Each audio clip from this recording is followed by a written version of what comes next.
Squash চাষ খুবই ভালো। এটা যদি পরিপূর্ণভাবে একটা লোক সব ধরনের জৈব সারটার মাটি উর্বর করে নিয়ে চাষ করতে পারে, তাহলে পার গাছ থেকে ইজিলি 6 থেকে 7 কেজি বা 8 কেজি ফল নিতে পারে। সেক্ষেত্রে যদি এই একটু আগাম হয় তাহলে দেখা যাচ্ছে যে সে অ্যাভারেজ এক বিঘা জমি, যেটা 33 শতক, এখান থেকে 1 লাখ টাকার উপরে সেল করা সম্ভব। হ্যাঁ, লাভবান আশা করি হবে। হয়তো প্রথমবারে আমার সেরকম কোনো প্রফিট আসবে না, কিন্তু খরচের থেকে প্রফিট বেশি আসবে, অল্প একটু প্রফিট হবে। কিন্তু পরবর্তীতে যখন আমি মাটি উর্বর করে নিতে পারবো, একটু আগাম করতে পারলে, যেহেতু আমার উঁচু জায়গা, সেহেতু হয়তো আশা করছি আমি আগামী বছর করব আরও বেশি। তো সেক্ষেত্রে আমার আগামী বছর হয়তো আমি এই বছর যে প্রফিট এবং আমার কিছু ভুলভ্রান্তি ছিল সেগুলো শোধন হবে। তো আগামী বছর আমি আশা করছি এর থেকে অনেক বেশি করব চাষাবাদ এবং বেশি প্রফিট আশা করব।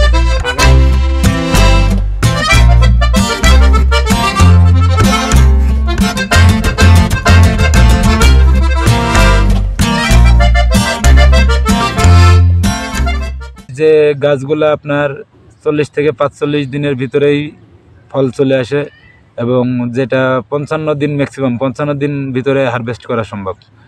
আর একটা গাছ থেকে যদি 7 থেকে 8টা বা 10টা ফল নেওয়া যায়, সেক্ষেত্রে দেখা যাচ্ছে 7 থেকে 8 কেজি ফল আসে। 8 কেজি ফলের যদি আপনি সর্বনিম্ন বাজার মূল্য 25 থেকে 30 টাকাও ধরেন, সেক্ষেত্রে আপনার ওই 180 টাকা বা 200 টাকা আসে। তো একটা গাছে অ্যাভারেজ ম্যাক্সিমাম খরচ যায় লিভার কস্ট সব মিলে 15 থেকে 20 টাকা বা 25 টাকা। তো সেক্ষেত্রে যদি 150 থেকে 200 টাকা একটা গাছে প্রফিট আসে, সেখানে যদি আপনি খরচও বাদ দেন, তারপরে 120 টাকা প্রফিট থাকে। আর এটার একটা সুবিধা যে 30 পার শতকে আপনার 60 থেকে 70টা গাছ দেওয়া যায়। সেইখানে যদি আপনার 200 টাকা করে থাকে, তাতেও দেখা যাচ্ছে যে আপনার 13 থেকে 14,000 টাকা থাকে। ওইখানে ম্যাক্সিমাম খরচ যায় আপনার 5,000 টাকা। আসসালামু আলাইকুম সকল দর্শক শ্রোতা ও শুভানুধ্যায়ীদের আন্তরিক শুভেচ্ছা ও অভিনন্দন। মোহাম্মদ সাইফুল ইসলাম শিপলু মালচিং পেপার ব্যবহার না করে শুধুমাত্র বেড তৈরি করে বিদেশি সবজি স্কোয়াশ চাষে তাক লাগিয়ে দিয়েছেন শিপলু।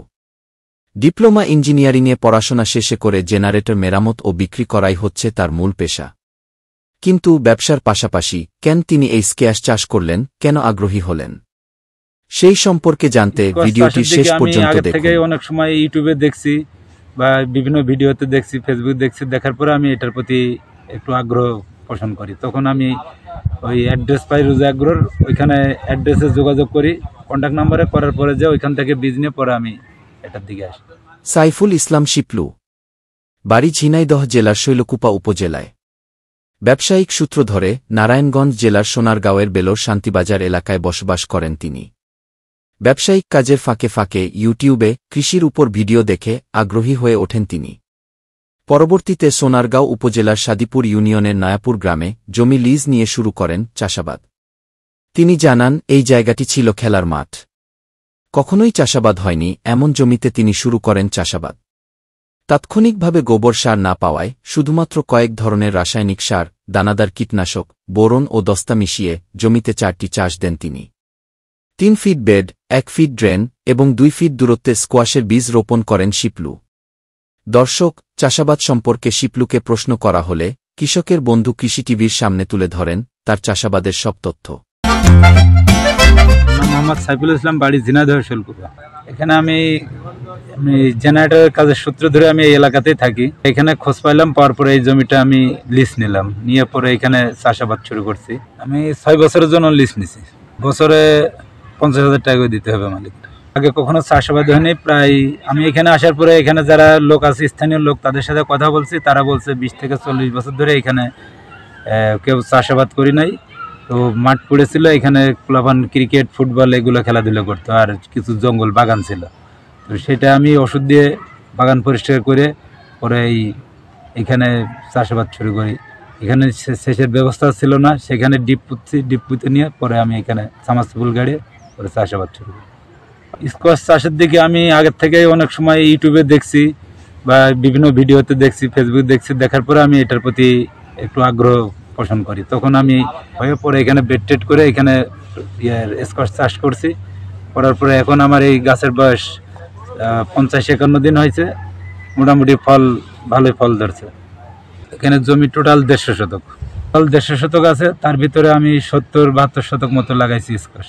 বাকিটা এমনি রাখছি আপাতত, ওই মাটি উর্বর না, এর জন্য লাউ শাক, লাল শাক, কিছুটা গাজর আর কিছু বিটরুট দিয়েছিলাম। বিটরুটগুলা হয়েছিল, হওয়ার পরে মারা গেছে আর কি, বিভিন্ন সমস্যার কারণে।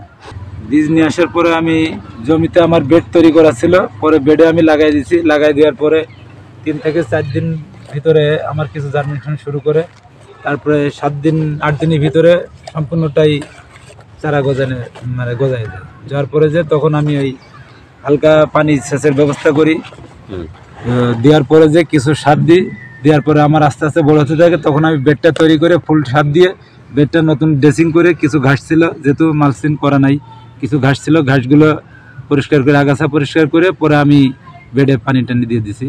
জমিতে চাষ দিছি মোট 4টা, 3 ধাপে 4টা চাষ দিছি। 4টা চাষ দেওয়ার প্রথম চাষে দিছিলাম কিছু, এখানে উলি পোকার সমস্যা ছিল, দানাদার ওষুধ কিছু দিছিলাম আর থিওবিট দিছিলাম। পরে দ্বিতীয় চাষে যে দিছি কিছু টিএসপি আর কিছু এমওপি। আর চতুর্থ সর্বশেষ যে চাষটা দিছি তখন আমি ওই টিএসপি দিছি, এমওপি দিছি, ডিএপি দিছি আর ইউরিয়া সার কিছু দিছি দিয়ে, আর ওই অন্যান্য দানাদার ওষুধ ছিল, থিওবিট ছিল, দস্তা ছিল, জিঙ্ক ছিল, এগুলো দিয়ে পরে চাষ দিয়ে পরে বেড তৈরি করি। 2 ফুট বেড তৈরি করছি, আপনার 3 ফিট বেড দিছি, 3 ফিট মাঝে 1 ফিট ড্রেন দিছি, আর আপনার বীজ টু বীজ দূরত্ব দিছি ডিস্টেন্স 2 ফিট করে। বীজ রোপণ করার পরে আমি কিছু ওষুধ দিচ্ছি, তারপরে কিছু সার দিছি, কিছু সেচ দিছি। বীজ জার্মিনেশন হওয়ার পরে আমি ঝর্ণা করে পানি সেচ স্প্রে দিছি। দেওয়ার পরে যে যখন চারাটার বয়স 10 দিন 12 দিন হয়ে গেছে তখন কিছু সার সাইড দিয়ে একটু দূরত্বে সার দিছি। দেওয়ার পরে যে গাছের চারপাশে সার দিয়ে পরে হালকা পানি দিছি। দেওয়ার পরে যখন কিছু আগাছা দেখা দেয়, আগাছাগুলো পরিষ্কার করে এই বেডটা আবার ড্রেসিং করি। ড্রেসিং করে তারপরে আমি টিএসপি, এমওপি, তারপরে ডিএপি সারগুলো দিয়ে তারপরে করে দিই, আপনার সেচ দিয়ে দিই। সার দিছি আমি এখানে আমার এই 70-72 শতক জমিতে 1 বস্তা ডিএপি দিছি, আর 2 বস্তা টিএসপি দিছি, আর এমওপি দিছি 1/2 বস্তা মতো, আর ইউরিয়া সার দিছি 1 বস্তা। গাছ বের হওয়ার পর থেকে টোটাল অ্যাভারেজ দেখা যাচ্ছে পার গাছে আমার 1 থেকে 150 গ্রাম মতো সার গেছে। গাছের বয়স 50-51 দিন হয়েছে চলে। যে ফলগুলো আছে কিছু দেখা যাচ্ছে যে 400-500, কিছু 700 গ্রাম পর্যন্ত ওজন হয়ে গেছে। আর 2টা একটা যেগুলা আগের থেকে আসছিল, গাছগুলো উর্বর ছিল, সেগুলাতে দেখা যাচ্ছে 800 গ্রামও হয়েছে। আর মাঝে আমার গাছে একটু সমস্যা দিচ্ছিল, না হলে হয়তো এখন অ্যাভারেজ ফলগুলোই 5 থেকে 600-700 গ্রাম অনেক ফলই আমি হারভেস্ট করতে পারতাম। কিন্তু এই একটু সমস্যা দেখা দেওয়ার কারণে আমার এইটা হারভেস্ট করতে আরও কয়েকদিন দেরি হবে।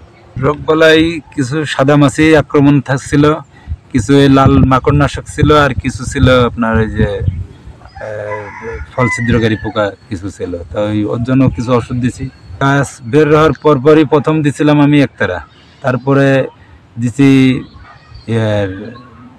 ভার্টিমেক্স, তারপরে 5 দিন পরে দিছি হচ্ছে উলালা। এভাবে কন্টিনিউ শিডিউল মোতাবেক স্প্রে করছি 5 দিন 4 দিন পর পর, 4 থেকে 5 দিন ম্যাক্সিমাম। ভিন্ন ভিন্ন কাজের জন্য ভিন্ন ভিন্ন ওষুধ দিছি, এক একটার কাজ এক এক রকমের। পাশাপাশি আবার কিছু ওষুধ দিছি পচার জন্য, সেটা রিডিমেল গোল্ড। 4 দিন 5 দিন পর পরে ওষুধগুলো ইউজ করছি এবং খুব সুন্দর করে ভিজাই দিই। যে 15 লিটার ড্রামের ভিতরে স্বল্প পরিমাণে ওষুধ দিয়ে ভালো করে যাতে গাছটা ভিজাই দেয়। আমার এই 70-72 শতক জমিতে 10 থেকে 12 ড্রাম ওষুধ দিই আমি।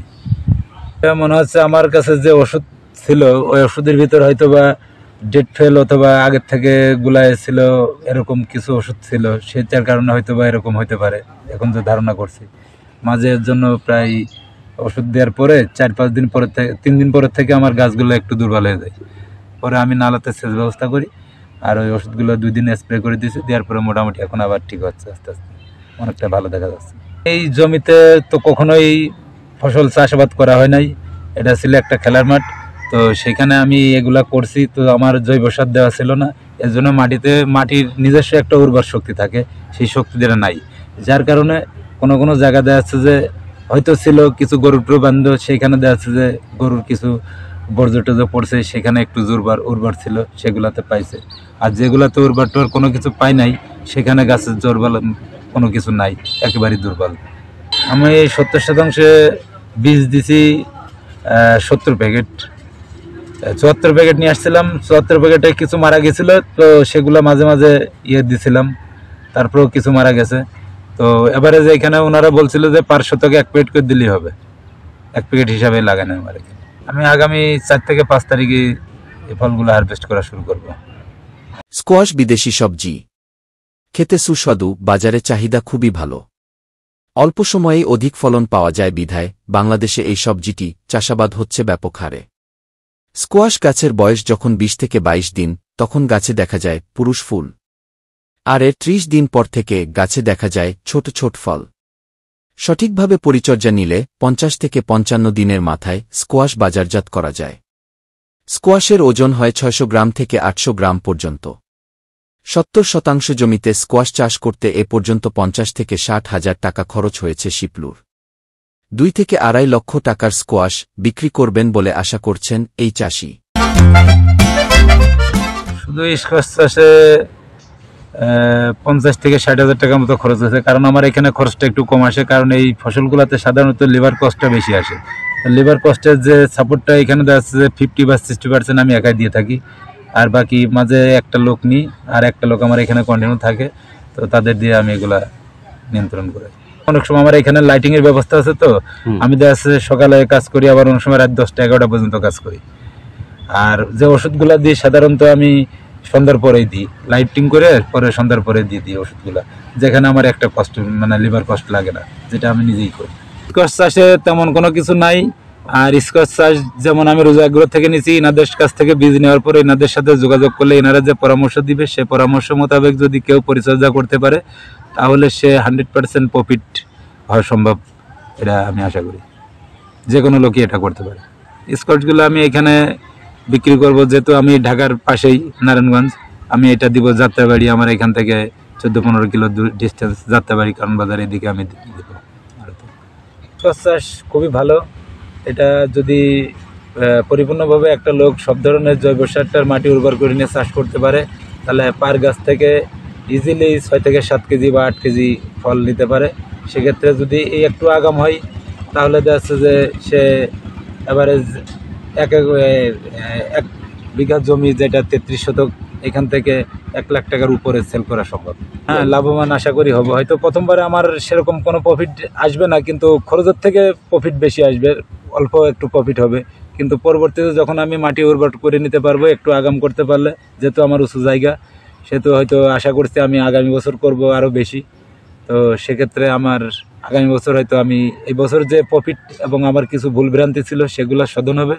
তো আগামী বছর আমি আশা করছি এর থেকে অনেক বেশি করব চাষাবাদ এবং বেশি প্রফিট আশা করতেছি।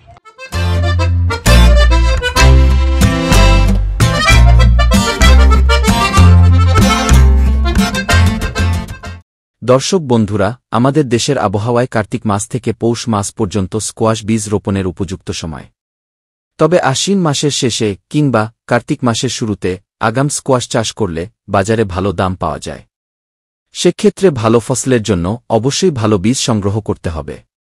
যেহেতু স্কোয়াশ অল্প সময়ের ফসল, সেহেতু একটু মনোযোগ দিয়ে চাষাবাদ করলে ভালো টাকা লাভ করা সম্ভব। ভালো থাকুন, সুস্থ থাকুন। কৃষকের বন্ধু কৃষি টিভির সাথেই থাকুন। আবার ফিরে আসব ভালো কোনা চাষাবাদের খবর নিয়ে।